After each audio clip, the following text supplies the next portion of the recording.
সাম্য, মানবিক ও ন্যায়ভিত্তিক আগামী রাষ্ট্র বিনির্মাণের লক্ষ্যে বিএনপির ভারপ্রাপ্ত চেয়ারম্যান তারেক রহমানের ঘোষিত সংস্কার প্রস্তাব বৈধকরণ ও জাকারিয়া পিন্টুসহ ৯ জন রাজবন্দীর নিঃশর্ত মুক্তির দাবিতে আলোচনা সভা।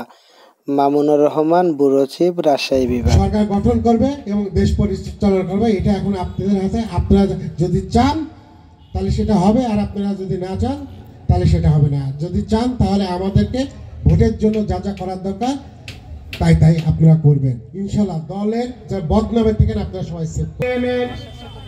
স্বেচ্ছাসেবক দলের সম্মানিত যে নেতৃবৃন্দরা ৩১ দফা আলোচনা এবং বিশ্লেষণ করার যে আয়োজনটি করেছে, আমি সর্বপ্রথম তাদেরকে ধন্যবাদ জানাই এত সুন্দর আয়োজন করার জন্য।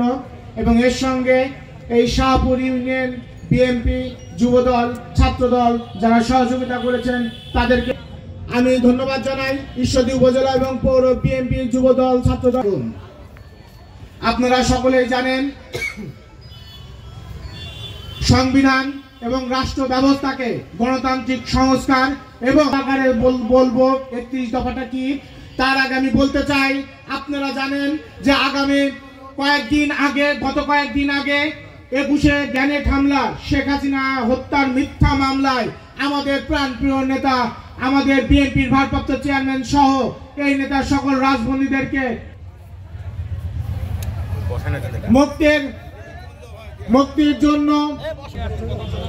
মুক্তির জন্য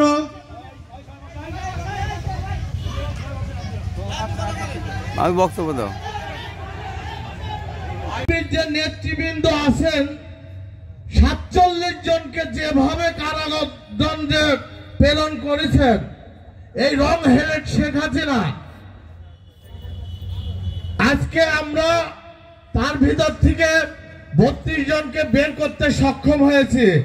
আমাদের নেতৃবৃন্দরা কথা বলবেন, আমি সংক্ষিপ্ত বক্তব্য এখানে শেষ করছি। বাংলাদেশ জিন্দাবাদ, বাংলাদেশ জাতীয়তাবাদী জিন্দাবাদ।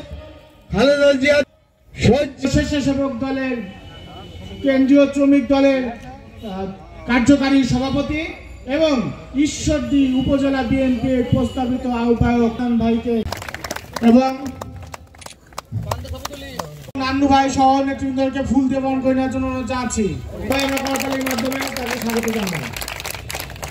আসলে যে আমাদের এই আয়োজনটি ছিল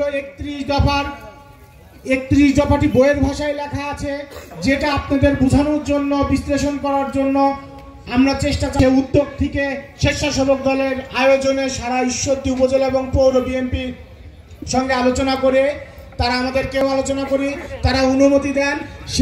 শহীদ রাষ্ট্রপতি জিয়া রহমানের হাতে গড়া দল, যে দলের ১৯ দফা, আজকে তার সন্তান যে ৩১ দফা দিয়েছেন, যেহেতু খুবই সংক্ষিপ্ত এই জায়গাতে আমাদের যতটুকু সম্ভব আপনাদের মাঝে বোঝানোর জন্য আমি চেষ্টা করব। আমাদের ভাষায় জনগণ এইটা বোঝানোর চেষ্টা, ভিত্তিক শিক্ষা ব্যবস্থা বাস্তবায়নের মাধ্যমে ভবিষ্যতের চ্যালেঞ্জ মোকাবেলায় সক্ষম শিক্ষিত জনগোষ্ঠী গড়ে তোলা। আপনারা খেয়াল করে দেখুন ভাইরা, যারা আপনারা এই মঞ্চের সামনে উপবিষ্ট আছেন, একটি দেশের উন্নয়নের জন্য শিক্ষা অপরিহার্য। আর বিগত